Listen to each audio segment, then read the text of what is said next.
Welcome to Politics Done Right. I am your host, Egberto Willies. This is a progressive program that will take the mystery out of politics. This is the program that will encourage you to make sure government becomes we the people. Whether you are liberal, progressive, conservative, or otherwise, you get to air your point of view. We are an independent media outlet that, unlike mainstream media beholden to corporations, we only owe allegiance to you. Remember, you can also send me a tweet at EGBERTOWILLIES. That is at Egberto Willies. Let us engage. It is Politics Done Right.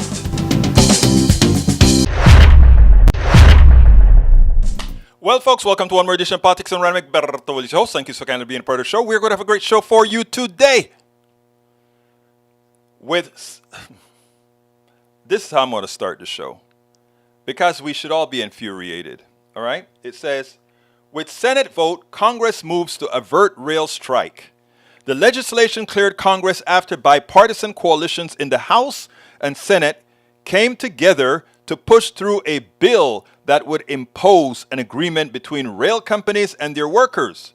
The Senate on Thursday voted overwhelmingly to impose a labor agreement between rail companies and their workers who have been locked in a stubborn stalemate, moving with uncommon speed to avert a potential holiday season rail strike that would jeopardize shipping across the country. Passage of the measure cleared it to be signed by President Biden, who just days ago made a personal appeal for Congress to act to impose a labor agreement his administration helped negotiate earlier this year, but which had failed to resolve the dispute. He was expected to sign it quickly, racing to stave off any economic fallout would come from a work stoppage in the coming days. It was the first time since the 1990s that Congress has used its power under the Constitution Commerce Clause, which allows it to regulate interstate commerce to intervene in national rail labor dispute. This is just coming over the wire. The action came a day after the House overwhelmingly approved the measure, which would force the companies and their workers to abide by the tentative agreement reached on September. It would include 24% increase in wages over 5 years, more schedule flexibility, and one additional paid day off, not paid sick leave, and an additional paid day off. Several rail unions had rejected it because it lacked paid leave time. Senate Democrats, under pressure from progressives to insist on the additional compensated time off for workers, tried and failed to push the measure and 7 days of medical leave to the agreement. It was defeated 52-43, failing to secure the necessary 60 votes. I'm coming to you guys in the chat right away, folks, but I want you all to understand this. I did a little piece on this earlier today before it actually got passed, right?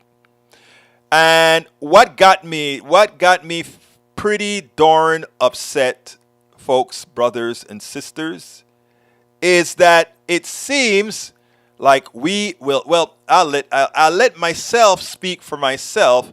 In the video that I just did, just before this passed, before I came on, I went and threw this on TikTok and Instagram and all that good stuff.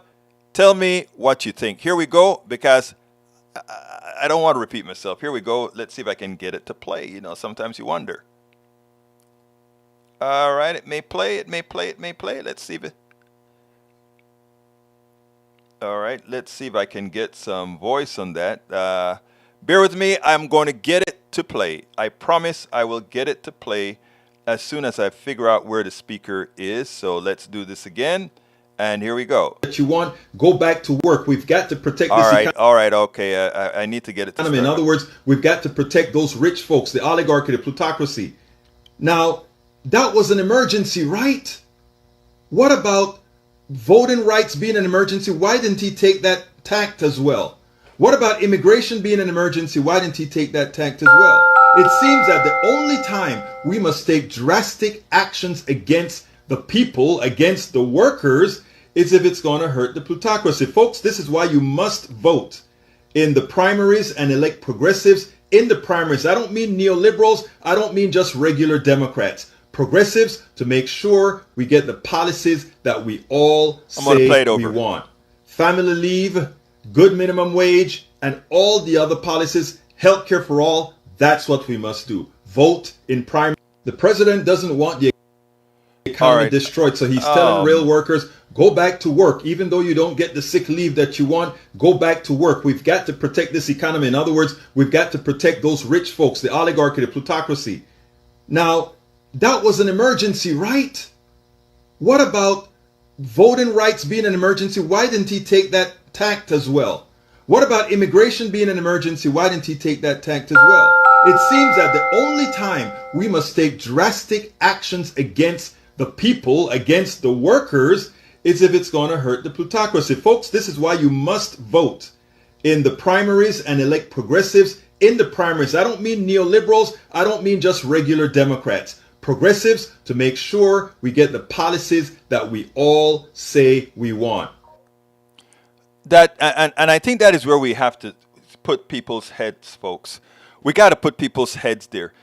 This is not a short-term thing.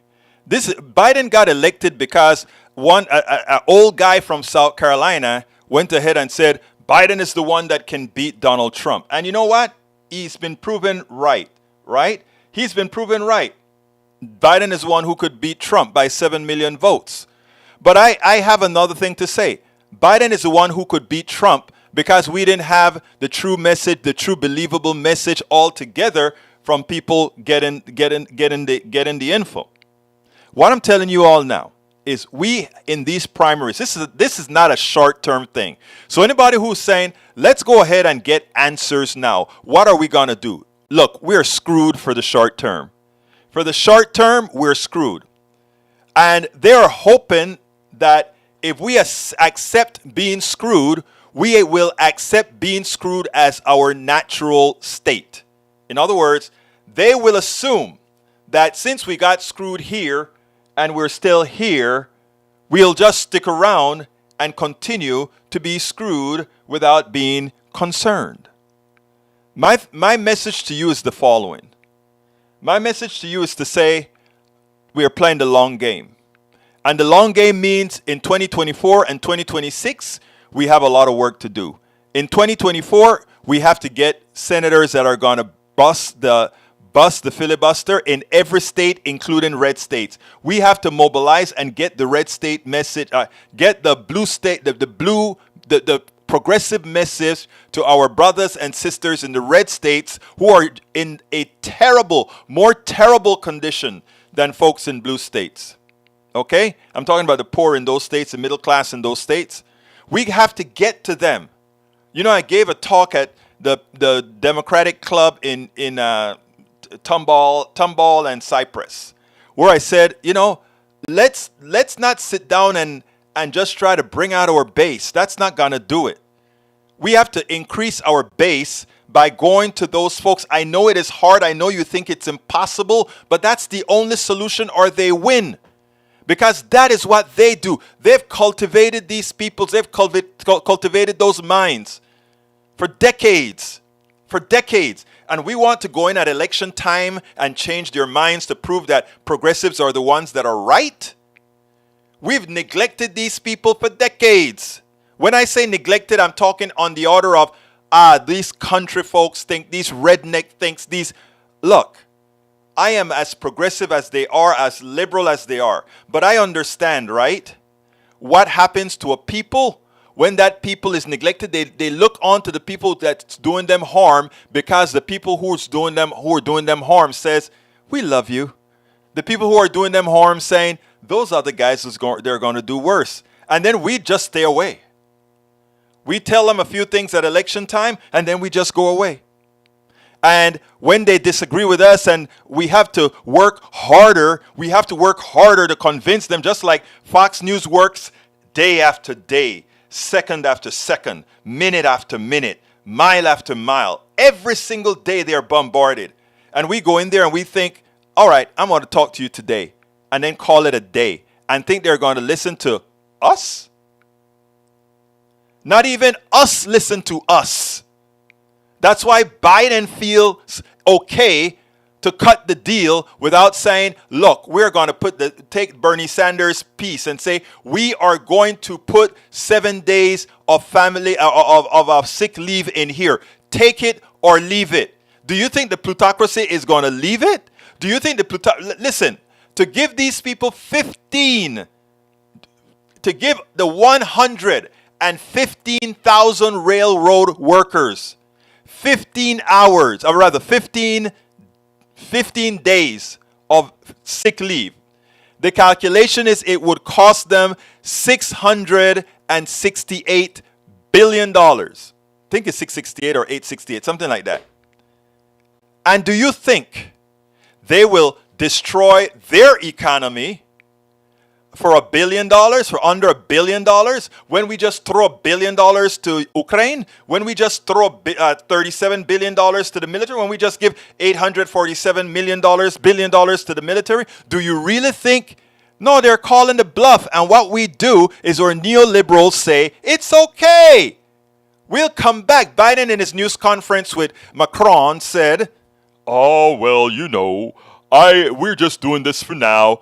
I want to fight for sick leave, not only for the rail workers, but I also want to fix it for all Americans. Right? You can't even do it for the rail workers, and you're going to do it for all Americans? Please.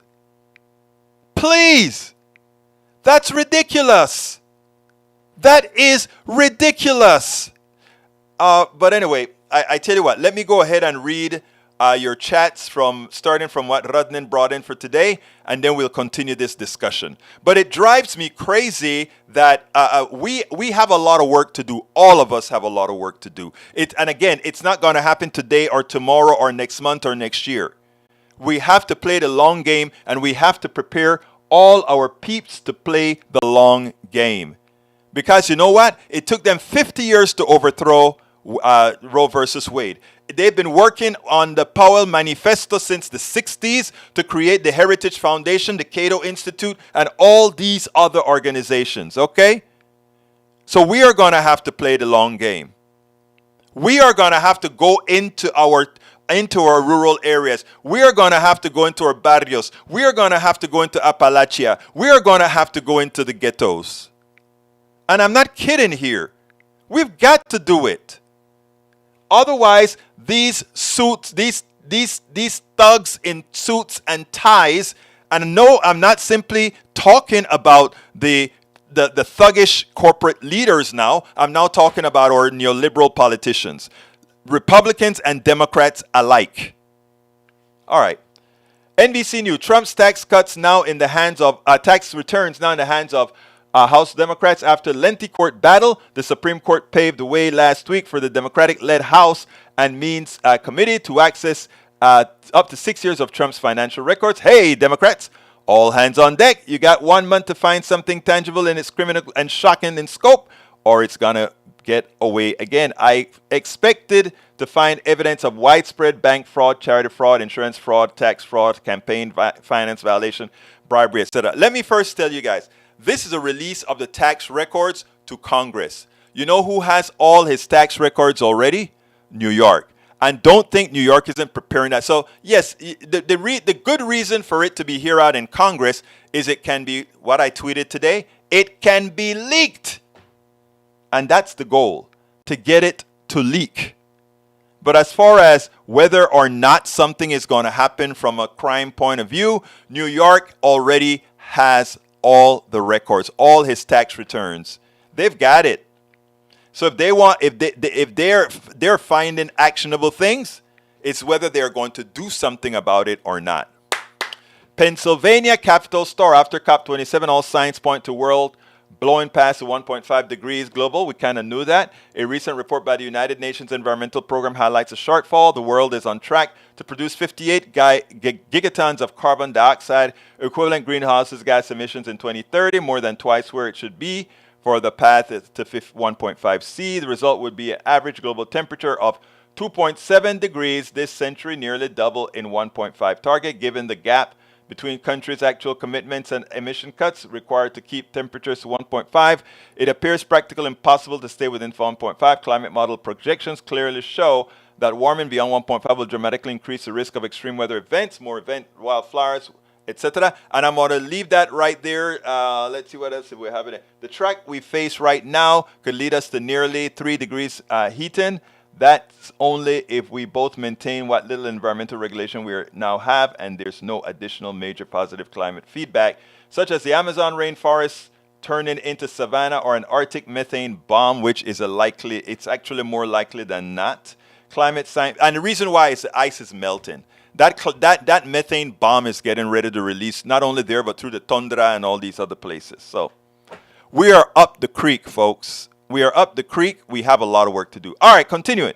Break in. The Supreme Court will hear arguments on President Biden's student debt forgiveness program next year, blocking its rollout until then. The challenge to the loan relief program was brought by a coalition of Republicans-led states. Their lawsuit was initially dismissed by the district court, which said the states had not suffered an injury that would give them a right to sue. But the Eighth Circuit Court of Appeals subsequently blocked the loan forgiveness program from taking effect.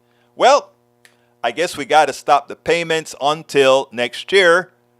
We got to stop the payments, period, until next year. What that means is people won't have to pay their loans off until then. I hope they also stop the interest rates on it, because ultimately, if it fails in the Supreme Court, it's a campaign thing to bring the youth out again in 2024, because they're going to say, we are going to now make it into law for these forgiveness. It's that simple. So I want to tell all the young folks out there, you did your job. Gen Z and Gen Y, you got to come out stronger in 24. But this year, you did your job.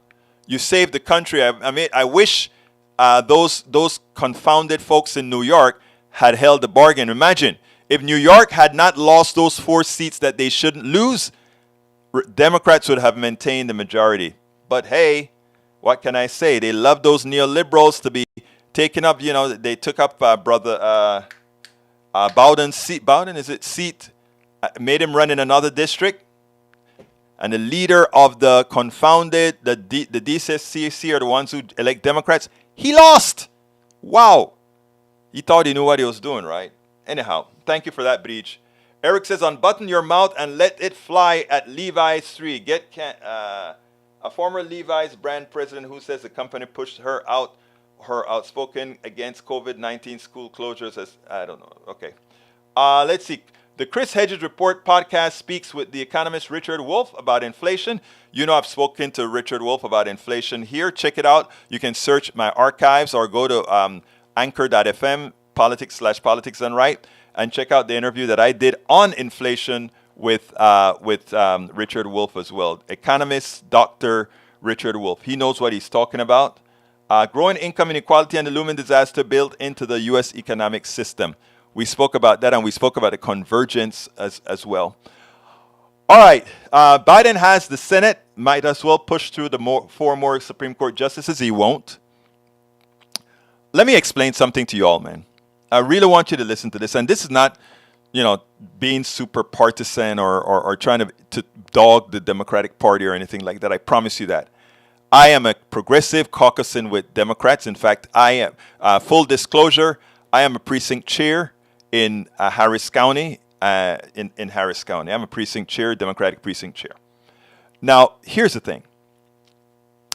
The truth of the matter is, I didn't particularly want to be the precinct chair, but I was, during the Bernie campaign, Bernie needed to have his folks in the Democratic Party, populating the Democratic Party. So I was one of Bernie's supporters and one of Bernie's, and the good people in Kingwood, because again, they respected me. Even though Hillary, they were going to just throw Hillary, everything to Hillary, because most of the people in my district are Hillary supporters. They went ahead and worked some magic to allow me to represent Bernie in Philadelphia. All right, why am I telling you this? Honestly, I really didn't want to be, doing this work, but I kept on writing articles telling folks that you must join the party. You must get into the precinct chairships. so that you will have a word in the party, so that you can have a say in the party. It's a democracy, and all of you should have a stake in the party. That's what I said. And then one time I was saying, okay, you know what? I'm not going to run this year for precinct chair. I didn't have to run, actually. I got a call that said, are you going to remain? And at first I said no, and we were preparing to get the next person in. And then somebody called me and said, you said we should all populate these chairs. Where the hell do you think you're going? To which I had to cower and put my tail between my legs and say, I'm sorry, I screwed up. I forgot that, it applies to me too, So I remain. But here's what I'm saying. It is important, very important, for all of you who are outside, let's say, the party, but are progressives.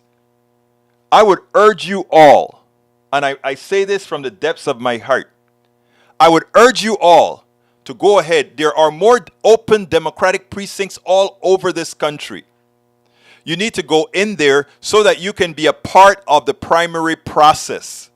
So that you can go in there and make sure that the progressives aren't stiffed out of positions. You got to go in there and hold your stake. Because again, over and over and over and over again, we prove that nobody cares for the working class. And the reasons we don't get the policies we want again and again is because there's nobody in there in the aggregate, in the enough numbers to support us.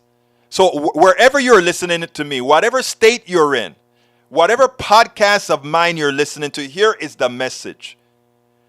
I know the party doesn't behave the way you want it to behave, but you have to make it behave the way you need it to behave.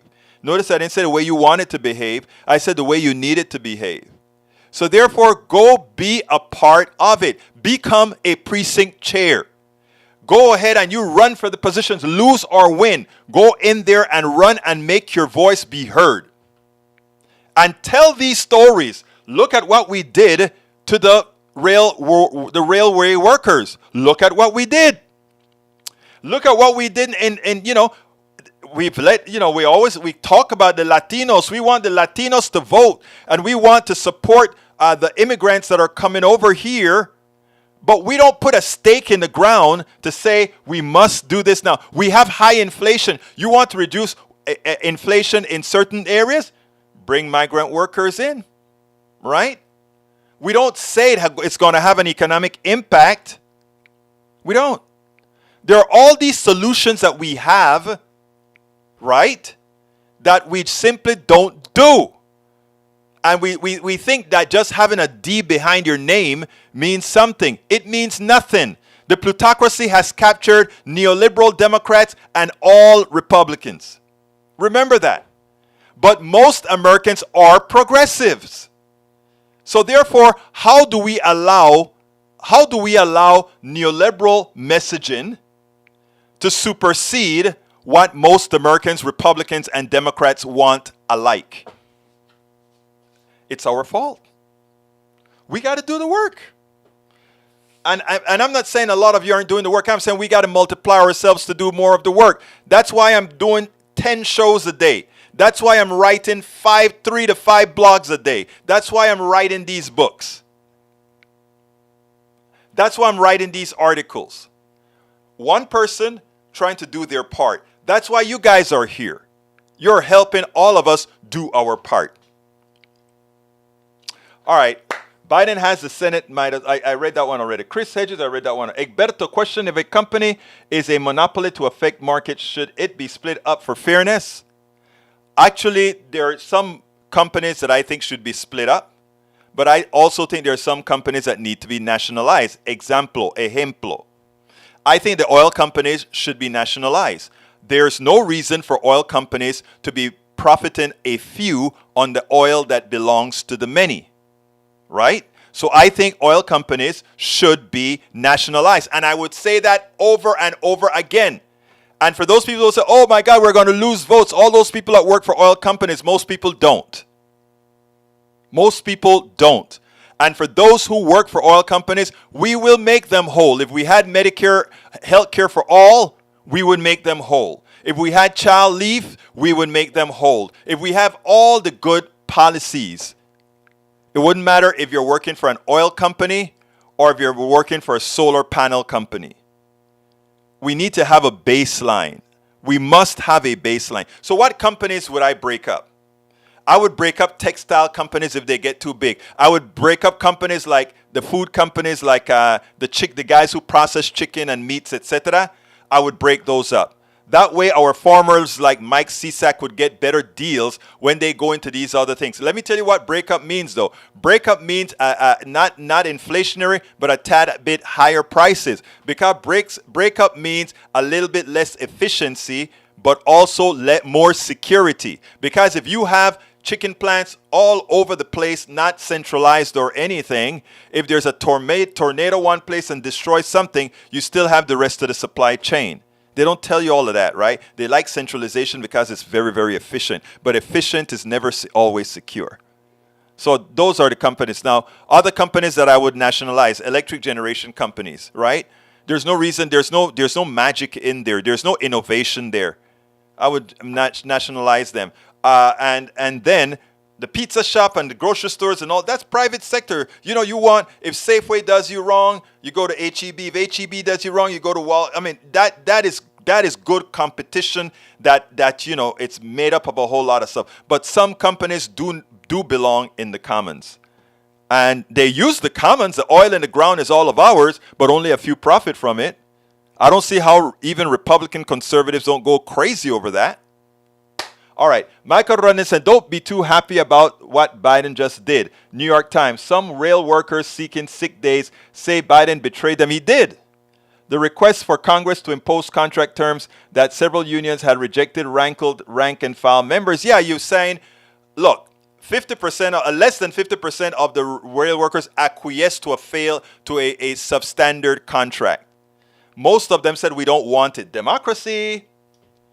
And since the corporatocracy said, well, we have all these politicians in our pockets, so we'll just go ahead and stuff it down your throat, which is what they did. All right, Michael Ren says, Biden, I read that one already. Okay, parabet. I didn't welcome people. Bridge MCP, welcome aboard. Eric Hayes, welcome aboard. Bruce Pollard, welcome aboard. And all our other people. Michael Rodnan, welcome aboard. Lee Grant, welcome aboard. Let's see what else we got here. Bri says, Egberto Willis, one for the show. Show short and sweet. What is it? Let's see if it's really short and sweet. I'm going to put it up there because she says it's short and sweet. Oh, that's my friend. Fooled by the long lines of black voters in Atlanta. Here's the real story. 2 years ago, Raphael Warnock won his Senate runoff because he won 750,000 mail-in ballots. He won those mail-in ballots by 2-1.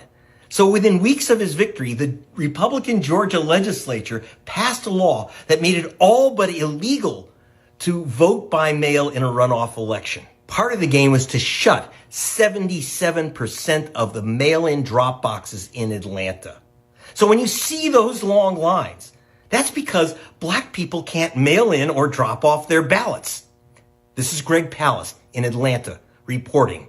For The Real Story, go to vigilantemovie.com. Hey, that's my buddy. Anyhow, I thank you for bringing that one. He texted that one to me. I have it in my inbox. I don't think I played it yet, but I saw it already. Let's see what else we got. Yvette Avery Herod, she should be the star of the show today. She's working very, very, very hard for the union folks. All right, let's see what else we got. Eric Hayes says he got elected off hate for bad orange man and his misinformation on his son. That's not true at all. But, I know you're going to continue to believe it, so I won't stop and worry about that today. We have more important things to discuss. Okay, what else we got here? I'm scrolling down. PTO for rail workers, Egberto, not just the sick. Listen, we want sick leave aside from just regular time off. Okay? Personal time off is a gimmick. They give you X amount of days for vacation, and cut within that vacation is that personal time off. It's just another gimmick for a company not to give you paid sick leave. All right? It's just a gimmick. And for those who are who choose to be sufficiently mentally challenged not to accept, or rather to accept it, they say, great, look how many mentally challenged people are willing to accept it. Do you think the CEO is going to give up a piece of his $14 million? Why are you asking the average worker who risked their lives and limbs to do that? Oh, God, please.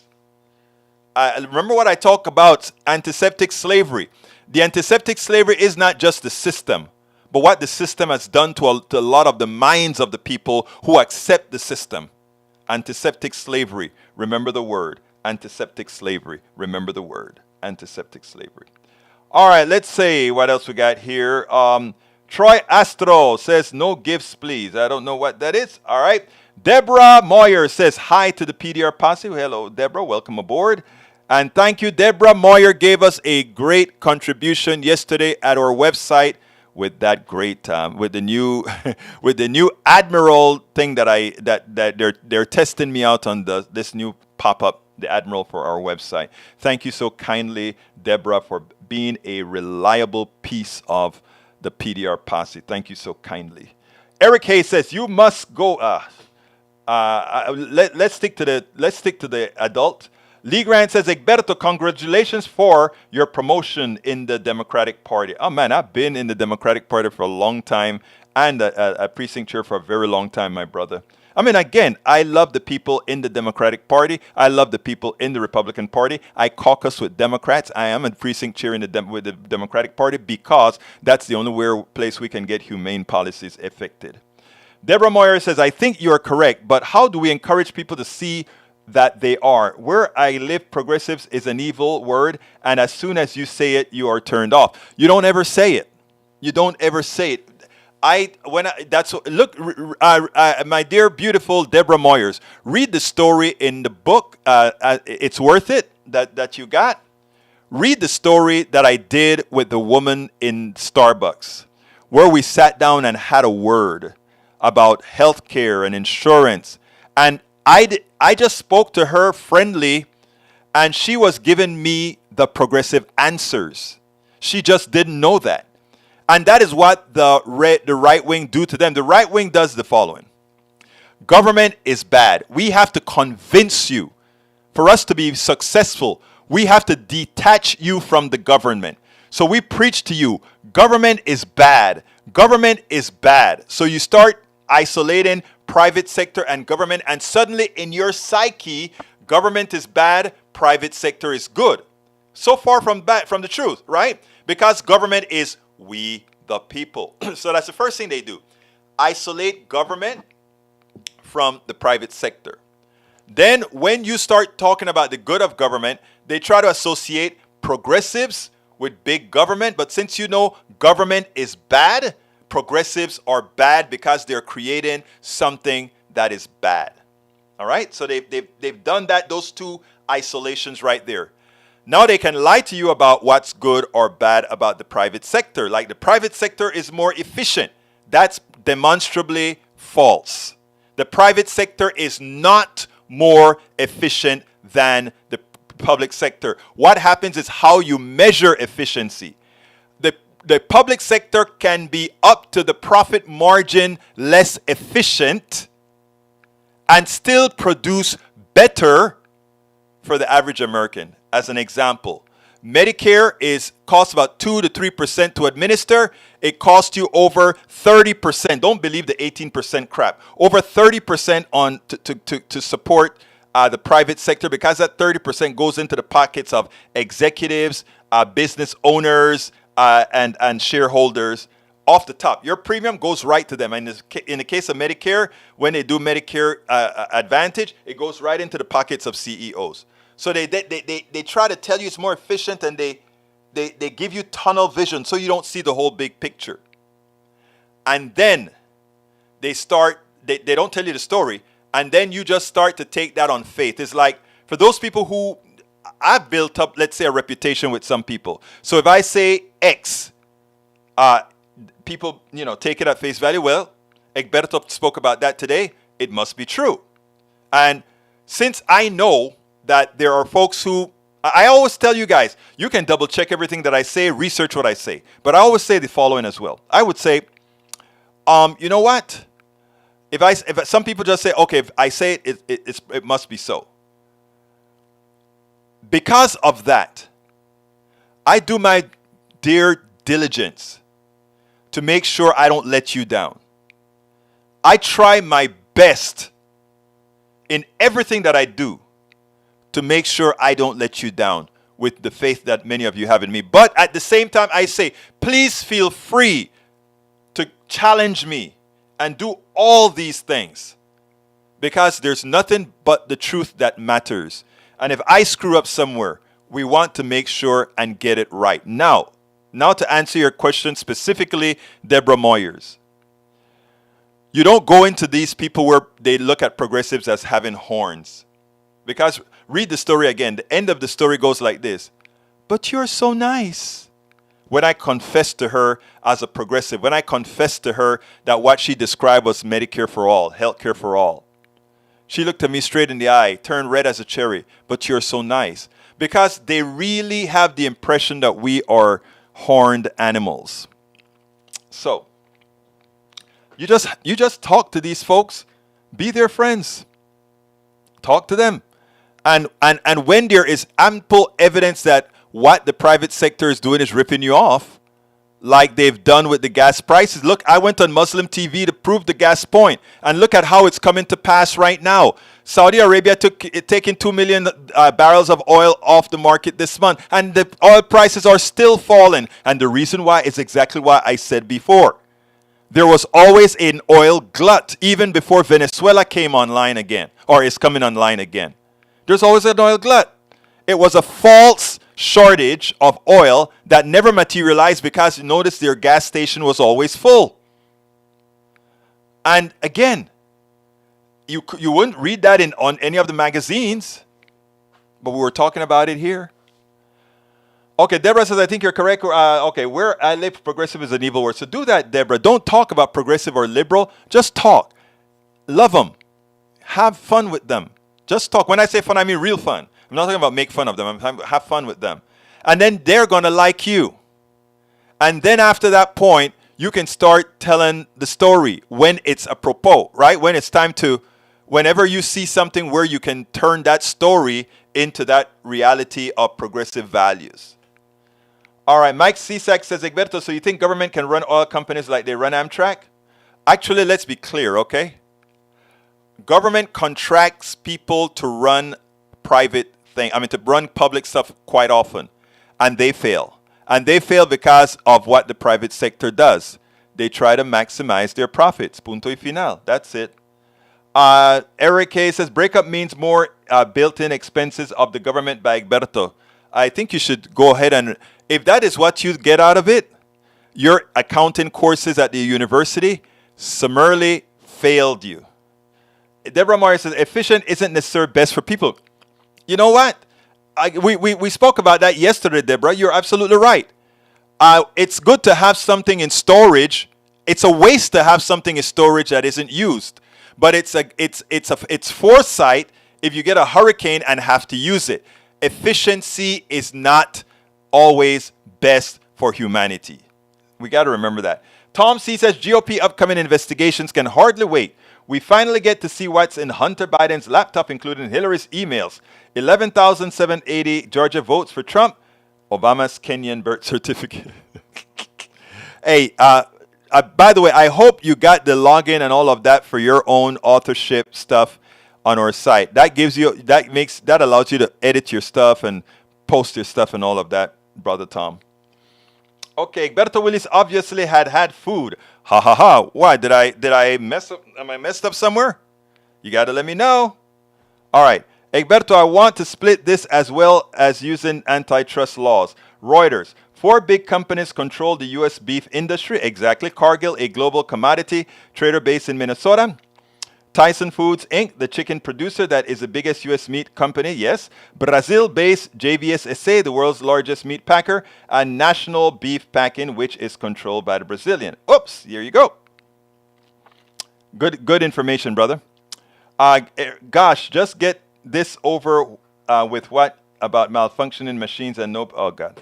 Deborah Morris says we need Greg to documentary films on whole country. We are a mess. That says a great movie. Greg has been doing this for a long time. He's been on Politics Done Right 5 or 6, actually probably about 7 times. He's a regular here. I'll tell you what, I'll get him for you guys to talk about. Maybe I'll call him up and see if he'll do one for me tomorrow. We'll see. We'll see. Okay, Michael Rudden says, Mike CSAC post office functions better than cheaper than FedEx. Yeah, FedEx can't deliver a piece of mail for 52 cents. They can't. They want the profit. Deborah Morris said, did you come up with antiseptic slavery? You are teaching me so much. Yep, that was my definition. I called it antiseptic slavery. I just wanted to find a word and I came up with that word. Deborah says, I need to read your books. Yes, Deborah, you bought them. Read them, please. I don't just want to collect on it. I wrote this as an object of love and hope that we can make a change. But of course, I need to eat. And by the way, we're real behind. So if you guys can, go to politicsdoneright.com/books, get the books, read it, and at the same time, you help us out a little bit. Or you can go to politicsdoneright.com/PayPal to help us out as well, or politicsdoneright.com/Patreon. Patreon spelled Patreon. All right, continuing with the show. Michael Rudden says, if you live in a conservative area, talk about the individual issues that matter to you, one after the next, rather than talking about brands and ideology. That's in the book. Exactly, Michael. You'll find that you share a lot more with most people on the issues that matter, and then you can tell them who you are. Let me tell you the story. When I was out there with the Tomball Democrats, Tomball Cypress, I think they call them Cy-Tom Democrats. They were talking, and this woman come up to me, young lady. She comes up to me and says, I work on an oil rig. And you know, we have a lot of time on the oil rig. So we sit down in the mess halls and we keep talking. And there is this real conservative Republican Trumpster who looks at her and says, you know, wait, we actually have the same idea. We think about wanting the same things. And so she was corroborating what we spoke about at the meeting, that we all really want the same things. And it's incumbent on us to bite our tongues, because let me tell you what happened to me on TikTok. There's TikTok, you have these live sessions going, and people have 6 people in the room, and they were talking about Trump and some other things, and I click on that TikTok and I said, I want to join this discussion, see if I can make a difference here, because they were just talking a lot of crap. And I started talking and people started listening, and this guy just came in on top of me and he just started, Trump is not this and Trump is not that, and he just kept talking. And about 2 minutes after that, I am locked out of being able to do lives anymore. Because enough people listening to that, they have a posse there that goes ahead and reports you several times. You get enough reports several times, you get locked out. Of course, TikTok says, hey, do you agree with it? And then, of course, I said, no, I don't agree. And then they looked at it manually, and within an hour, you're back online. But I just want to show you that there are so many watchdogs out there who know the truth, that they're just out there trying to stop us from preaching the truth. And that's why we have to be redoubling our efforts, and we have to have so many more of us out there doing this work. All right. Deborah Moyer says, thanks, Michael. I think I knew that, but forgot for a while.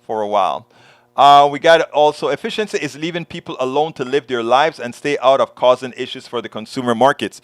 So why are you butting into a woman's right to choose? That affects her efficiency. Yes, it does. I mean, so Republicans talk out of several parts of their mouth, right? I'm talking about Republican politicians and Republican sycophants. Bridge MCP says, I do as well, Michael Rudden, farm, rural, GOP country, but I speak of human values and needs. It works. I have learned from Egberto. Oh, thank you, my dear, beautiful lady. Thank you. Lee Grant says, so when one advocates for progressive policies, one should not use the word progressive, sound like a cult. No, here's what I'm saying. Lee Grant, you love progressive policies yourself. I guarantee you, when you and I go for some coffee, Lee, you are going to realize how much you love progressive policies, because you and I are going to go one-on-one for 4 hours and a cup of coffee, and I want to spend that time with you. And let me tell you why. Because I want you to sit in the same chair with me, and you're now going to do a video together. I'm just prognosticating this, Lee Grant. You and I are going to do a video together for our posse. This is our posse. You and I are going to do a video and I'm going to say, we sat down and spoke mano a mano. And you know what? While I don't agree with X, Y, and Z, I'm willing to jump onto the bandwagon. I know that's going to happen, Brother Grant. I know. I already feel you, Brother Grant. I already feel you. And I'm not just saying this. I already feel you. Nanette Bird Smith, come on down. Where is Nanette? I keep saying people call her up, but she doesn't show up in the chat. Nanette, ¿qué te pasa, mujer? You got to be here with us. All right, let's see. Eric says, Egberto, the fall because our reserves are being sold off. That's not true, but we'll go to another one. I wish you stuck to the numbers. Egberto Willis, I mean you are back on track since you ate. Oh! Man, I ate. I didn't eat heavy, Bridge MCP. I took that tofu. I was video it, but I had a programmers meeting with KPFT over Zoom, and I had to do everything in half hour and then come up with the KPFT meeting and start eating. Well, so I didn't have time to video it. I may video it tonight if I have the time. Peggy Lopez is in the house. Welcome, Peggy. Let's see what else we got here. All right. Does antiseptic slavery have the same meaning as wage slaves? Hey, baby. You got that right. But it's more intense than wage slaves, right? Because antiseptic slavery means that even those people who think they're doing well are not. All right? All right, let's see what else we got here. Para ver. It's time for videos. Wow, look at that. I only have time for one video. Lee, I think Egberto has a crush on you. I love Lee. Come on now. Are you leaving us, senor? Senor AVQ, come on, you got to stay till the end, man. No, if you got to go do something, go do something. Nanette Bird Smith says, I'm here. Nanette, we want to see you here. And folks, don't forget, sign up for Ask Egberto anything this Saturday at 11 Central, okay? I'm about to put the link in there. Ask Egberto anything. Please sign up for it now. I know you have not heard all of my arguments in the right format, my brother Lee Grant. Lee Grant says, Egberto, I've heard all your arguments. Your policies require big, overreaching, intrusive government. On that, we do not agree. It all depends on what you call big. Remember, big was defined for you by the right wing. Give me the opportunity to give you right-sized. Okay? Big was defined for you by the plutocracy, Lee Grant. Give me the opportunity to define right size. Okay? Open mind. That's what I've noticed with you, brother. You've been willing to open your mind. All right. Quizás no quiere hablar. No, él va a querer hablar. Te prometo eso. Él va a querer hablar. Yo hablo con también a veces no estoy hablando de él, pero yo hablo con gente racista y todo eso sin problema.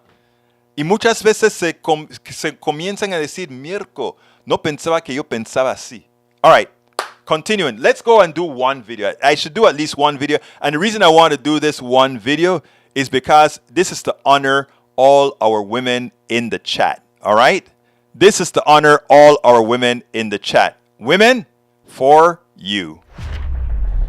If you ever doubted that sexism is alive and well, I want you to take a look at this video. But I also want you to listen to how Lucinda Ardern handled it perfectly. Check this out.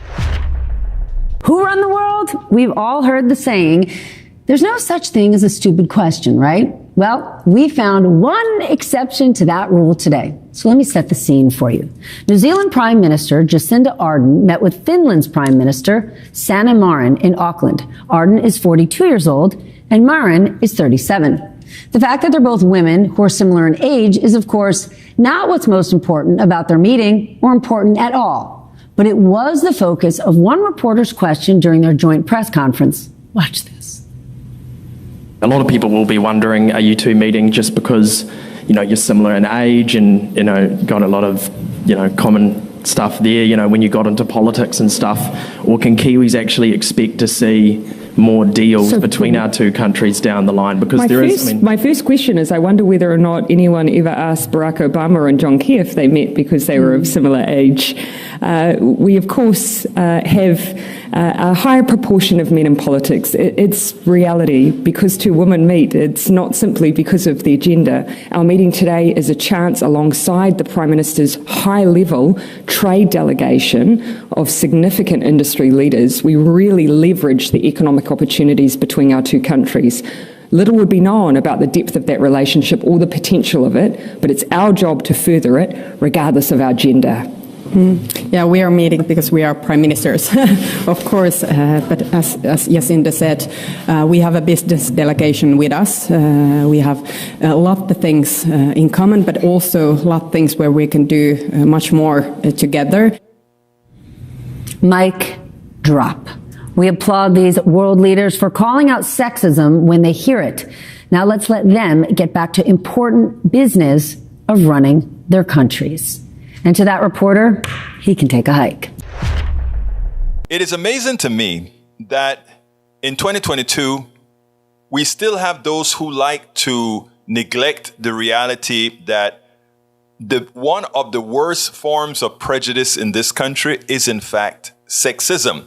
You know, a lot of folks got on my case when I wrote a Daily Kos article stating that I thought sexism was actually more prevalent, worse than racism. And people got on my case. You know, racism is a social construct. And I mean, the fact of the matter is, we could see that an Obama made it to the presidency before his time, but a Hillary Clinton didn't. And one could make the argument that one of the most competent people that ran and hadn't been elected was, in fact, Hillary Clinton. Whether you like her or not, that's not the issue. We're talking about competency here. And I find it interesting that above and beyond race in many issues, we can take a look at, let's say, the black church.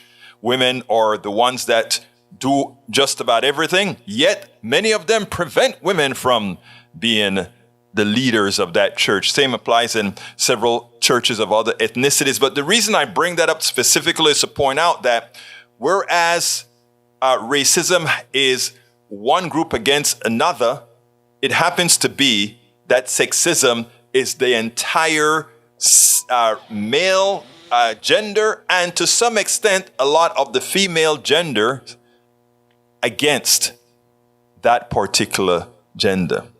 I repeat, I still think sexism is quite a bit worse than racism, and I know we shouldn't play the game as which one is worse.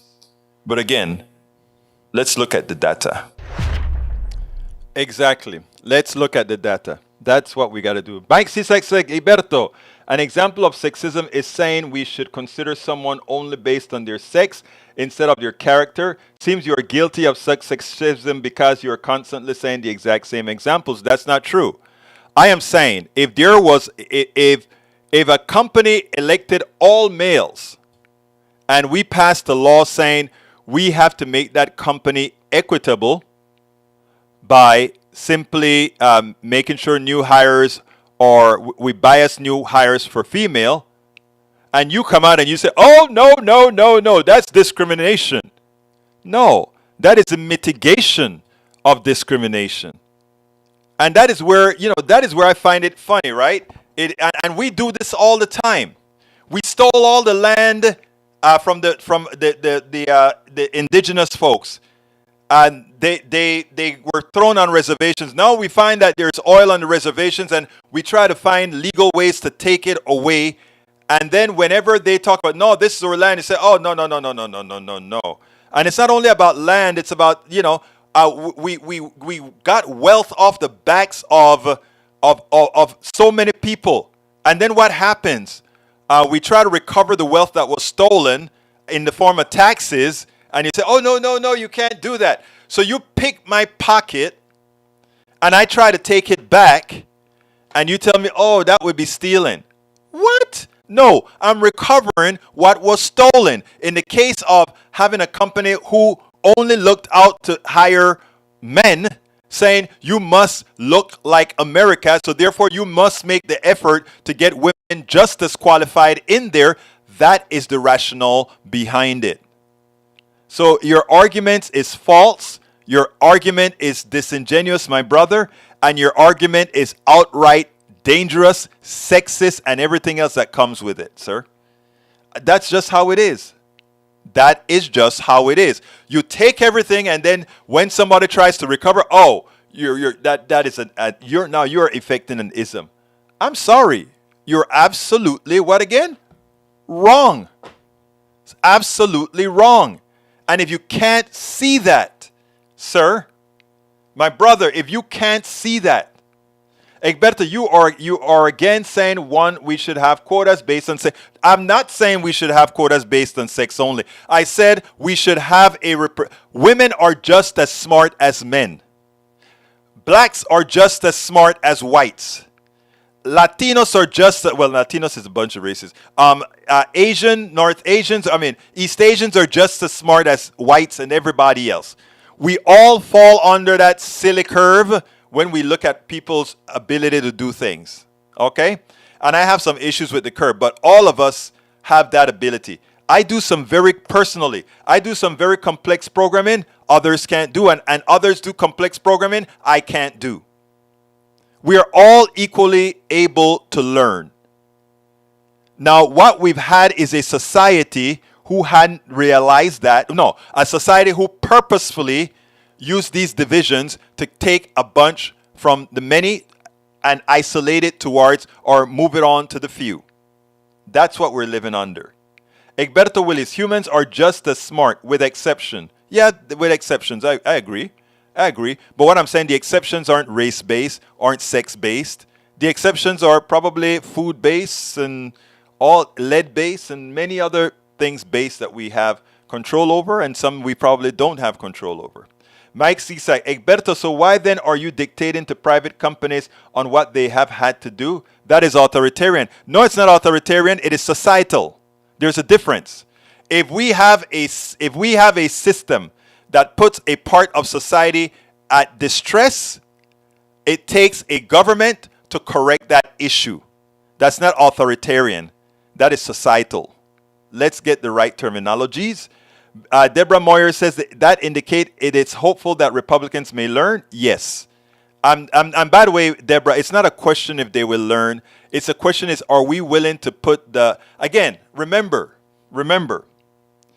the Republican fraudulent system worked for 50 years on their new evil.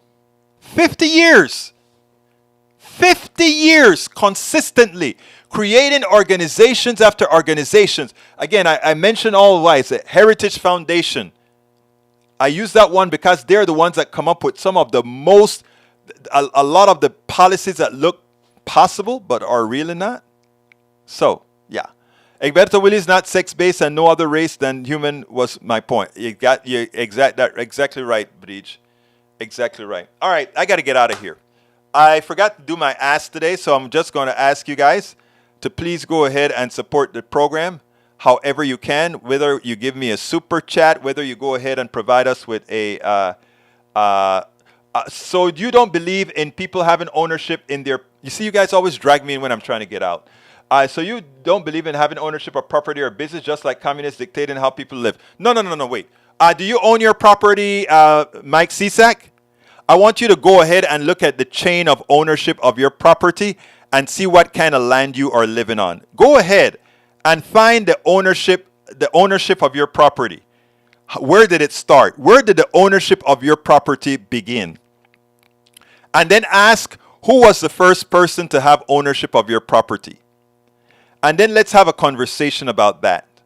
Let's have a conversation about what kind of land you are living on. Okay? But anyhow, folks, please support us. Go to politicsdoneright.com/support, and that provides all the different methods of support. My name is Egberto Willis. This is Politics Done Right, and you guys know how I end this baby. I am what? Oops, I got to get it there.